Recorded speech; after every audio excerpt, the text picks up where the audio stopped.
मेरे प्रिय आत्मन, आज हम एक ऐसे सत्य पर बात करेंगे जिससे मनुष्य सदियों से भाग रहा है।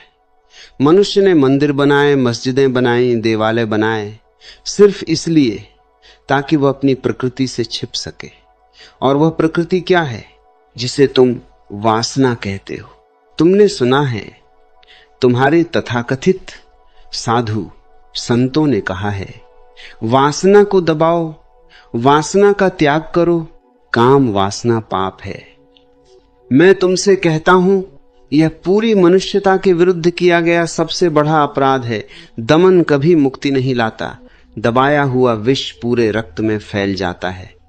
जिसे तुम दबाते हो वह तुम्हारे अचेतन की गहराइयों में जाकर बैठ जाता है और वहीं से तुम्हारे पूरे जीवन को संचालित करता है। दमन की व्यर्थता तुमने देखा है। जो व्यक्ति उपवास करता है उसे 24 घंटे भोजन के ही स्वप्न आते हैं। जो काम वासना को दबाता है वह भीतर से अत्यंत कामुक हो जाता है।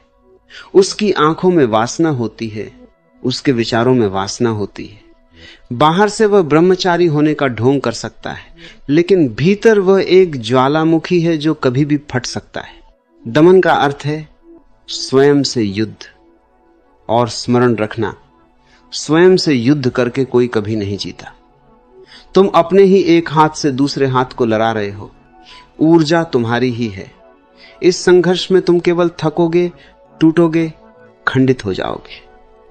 और एक थका हुआ, खंडित मनुष्य कभी परमात्मा के द्वार तक नहीं पहुंच सकता है। वासना ऊर्जा है। वासना को पाप मत कहो। वासना केवल ऊर्जा है। ऊर्जा न तो शुभ होती है न अशुभ। विद्युत से तुम मंदिर में दीपक भी जला सकते हो और किसी को मृत्युदंड भी दे सकते हो। विद्युत तटस्थ है। वैसे ही तुम्हारी काम ऊर्जा, तुम्हारी वासना की ऊर्जा जीवन का मूल आधार है। तुम पैदा हुए क्योंकि तुम्हारे माता पिता के भीतर वासना का एक क्षण घटा था। तुम वासना के ही फल हो, तो फिर इससे इतनी घृणा क्यों? इस घृणा के कारण ही तुमने अपने भीतर एक नरक पैदा कर लिया है। भोग से योग की यात्रा। मैं तुमसे कहता हूं, वासना को दबाओ मत, उसे जानो, उसे होश के साथ जियो। धर्मों ने तुम्हें सिखाया है भोग, और योग विपरीत है। मैं तुमसे कहता हूं, भोग के बिना योग संभव ही नहीं है। लेकिन वह भोग कैसा हो? वह भोग मूर्छित ना हो। साधारणतः तुम जब वासना में होते हो, तुम अंधे होते हो। तुम एक यंत्र की तरह व्यवहार करते हो। प्रकृति तुमसे वह कार्य करवा लेती है। बुद्धत्व का अर्थ है यंत्र न रहना।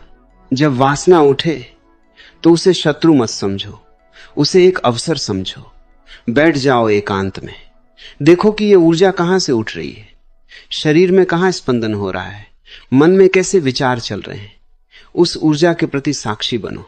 यदि तुम काम वासना के क्षण में पूरी तरह सजग हो सको तो वहीं समाधि का जन्म हो जाएगा। रूपांतरण ही कुंजी है। हठयोग या दमन से कोई काम विजेता नहीं बनता। काम विजय का अर्थ है काम ऊर्जा का रूपांतरण। जैसे जल उष्ण होकर वाष्प बनता है और ऊपर की ओर उठता है, वैसे ही जब तुम अपनी वासना के प्रति होशपूर्ण होते हो तो वही ऊर्जा करुणा और प्रेम में परिवर्तित होने लगती है। नीचे के केंद्र से ऊर्जा का ऊपर के केंद्र की ओर बहना ही वास्तविक अध्यात्म है। लेकिन अगर तुम नीचे के द्वार को बलपूर्वक बंद कर दोगे तो ऊर्जा ऊपर कैसे चढ़ेगी? द्वार बंद नहीं करना है, द्वार को पार करना है। समाज का पाखंड, यह समाज चाहता है कि तुम दमित रहो, क्योंकि दमित व्यक्ति को दास बनाना सरल है। दमित व्यक्ति डरा हुआ होता है, आत्म ग्लानि से भरा होता है, और जो ग्लानि से भरा है वह कभी विद्रोह नहीं कर सकता। वह सदा पुरोहितों और सत्ताधीशों के चरणों में पटा रहेगा। मैं तुम्हें ग्लानि से मुक्त करना चाहता हूं।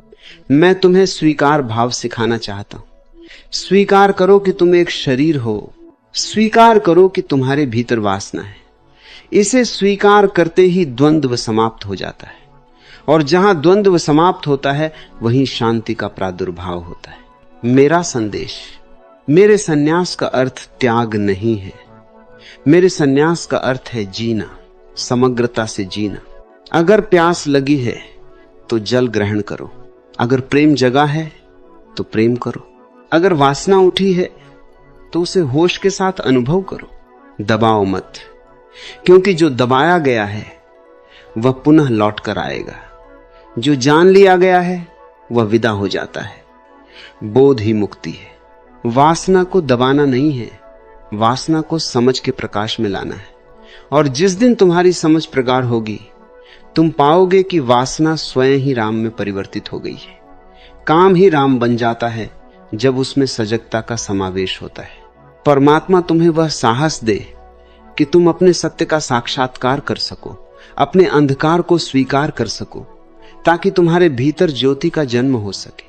इतना ही आज के लिए मेरी बातों को इतने प्रेम और शांति से सुना, उससे मैं अनुग्रहित हूं और अंत में आपके भीतर छिपे परमात्मा को प्रणाम करता हूं।